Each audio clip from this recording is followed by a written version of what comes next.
Hello दोस्तों। तो इस वीडियो में हम लोग सॉल्व करेंगे कक्षा 10 एनसीईआरटी गणित प्रश्नावली 1.3। इससे पहले हमने प्रश्नावली 1.2 अच्छे तरीके से कंप्लीट कर लिया है, जिसका लिंक इस वीडियो के डिस्क्रिप्शन और कमेंट बॉक्स में मैं दे दूंगा, आप वहां से जाकर देख सकते हैं। तो पहला क्वेश्चन कहता है, सिद्ध कीजिए कि √5 एक अपरिमेय संख्या है। तो चलिए इसको देख लेते हैं। √5 को एक अपरिमेय संख्या है, हमें सिद्ध करना है। तो हम क्या इसका व्युत्क्रम मानते हैं, ठीक है। इसका उल्टा हम मानेंगे √5 एक परिमेय संख्या है, ठीक है। माना √5 एक परिमेय संख्या है, ठीक है। अब जब √5 एक परिमेय संख्या है तो परिमेय संख्या को हमने पढ़ा रखा है ना पीछे, p/q के रूप में लिख सकते हैं। तो यहाँ पे हम √5 a/b इसको हम बटे में कर सकते हैं ना, ये इसके नीचे के, क्योंकि परिमेय संख्या उसको हम बटे में लिख सकते हैं, p/q के रूप में लिख सकते हैं। हम यहाँ पे लिख देंगे जहाँ a और b सह अभाज्य हैं। सह अभाज्य मतलब ये हुआ दोनों के बीच में जो HCF आना चाहिए वो 1 आना चाहिए, जो दोनों के बीच में कॉमन होना चाहिए वो 1 कॉमन होना चाहिए, ठीक है। वो हमारी सह अभाज्य संख्या होती है। इसको हम परिमेय संख्या है तो हम इसको a/b के रूप में लिख सकते, a/b के रूप में लिख सकते हैं, क्योंकि बटे में हम लिख सकते हैं ना।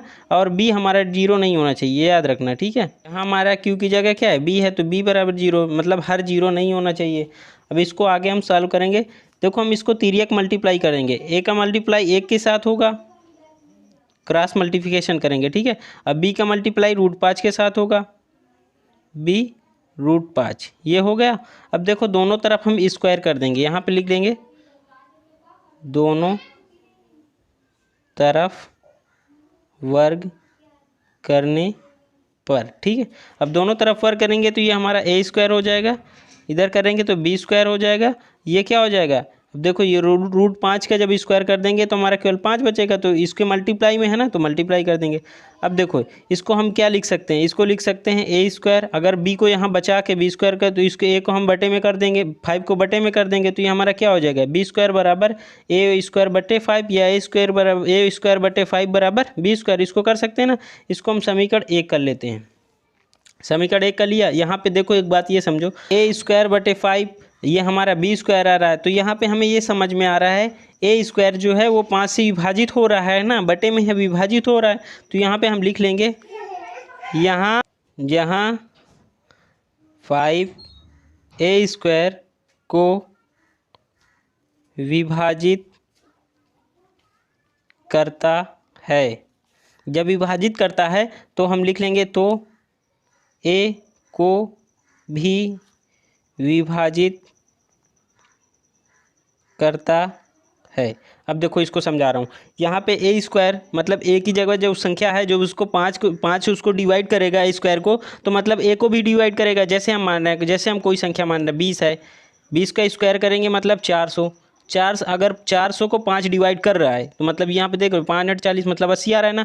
तो मतलब जब इसका स्क्वायर है ना, ये 20 का स्क्वायर है, a² को जब 20 के स्क्वायर को 5 डिवाइड कर रहा है तो मतलब 20 को भी डिवाइड कर रहा है, इसको भाग देंगे ये 4 आ रहा है, इसको भी डिवाइड कर रहा है ना, वैसे ही बोल रहा है।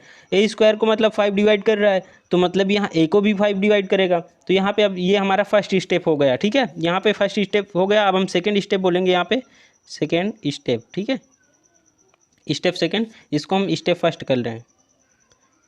देखो इसको हमें ऐसे ही सॉल्व करना होगा, ठीक है। यहाँ पे हम अब फर्स्ट स्टेप कंप्लीट हो गया। अब देखो यहाँ पे हम माना, अगला स्टेप माना a बराबर 5c कर रहे हैं, ठीक है।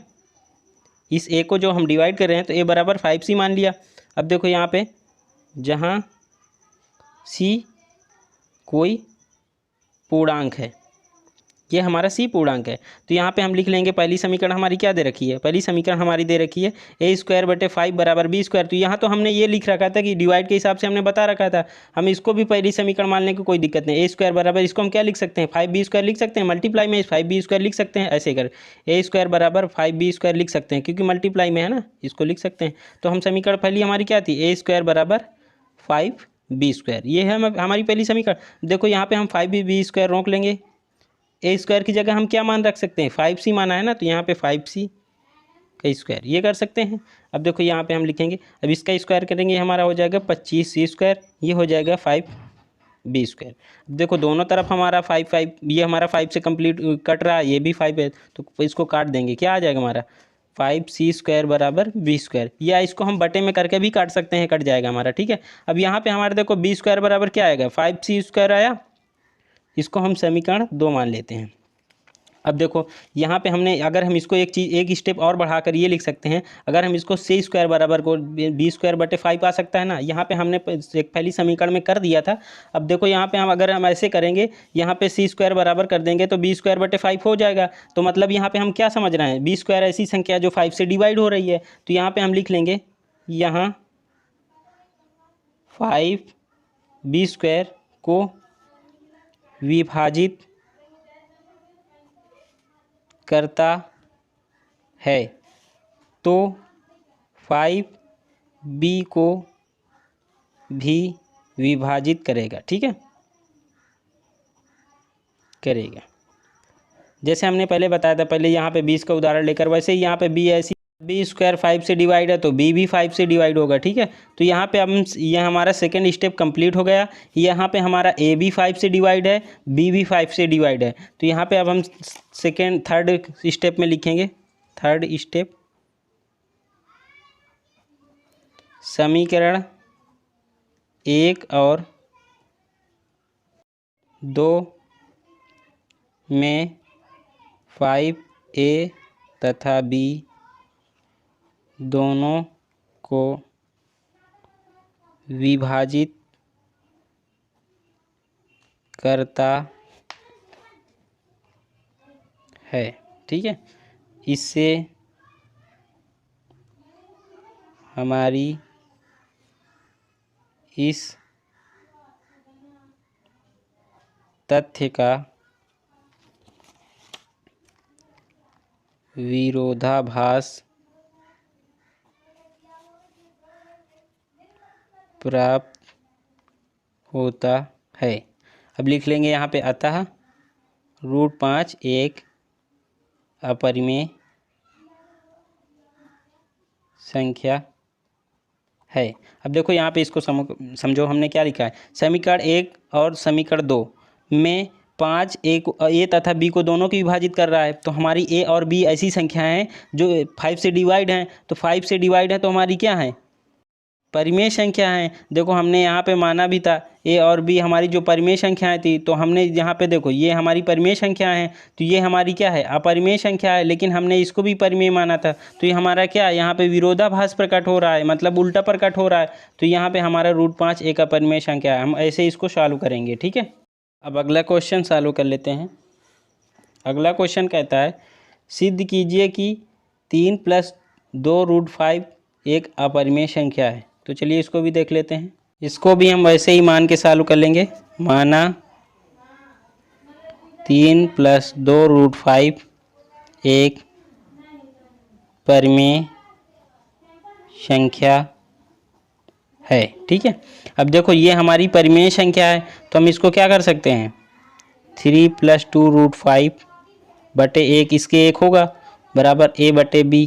यहाँ पे हम वही लिख लेंगे जो मैंने पीछे बताया था, ए हमारी अभाज्य, ए और बी हमारी अभाज्य संख्याएं, पीछे लिखाया था ना, उसको आपको लिखना है। तो अब इसको आगे हम सॉल्व कर रहे हैं, ये बी है। देखो यहाँ पे जो हमारा 3 है, ये इसको हम इस बराबर के इस पार भेज देंगे, ये हमारा हमें √5 बराबर निकालना है, तो ये है, इसको हम उस पार भेज देंगे।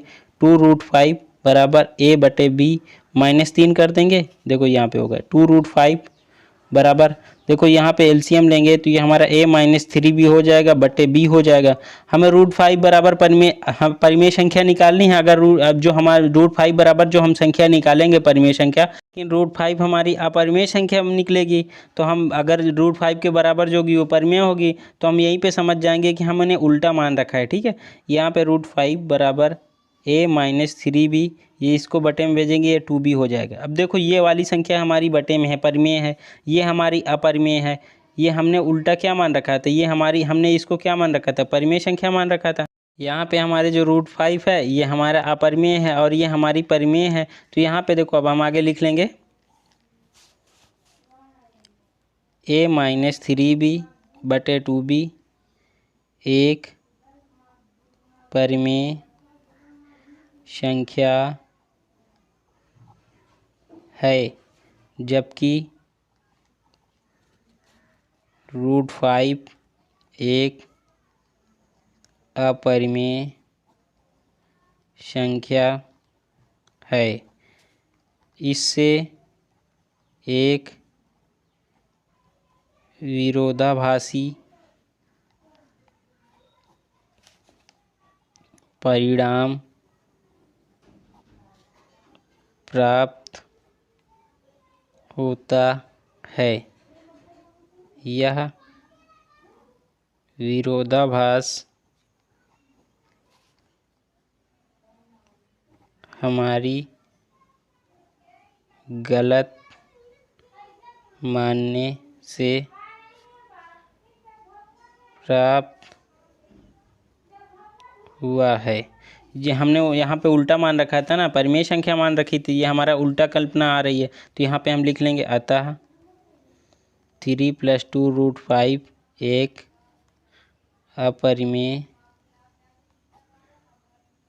संख्या है। ठीक है।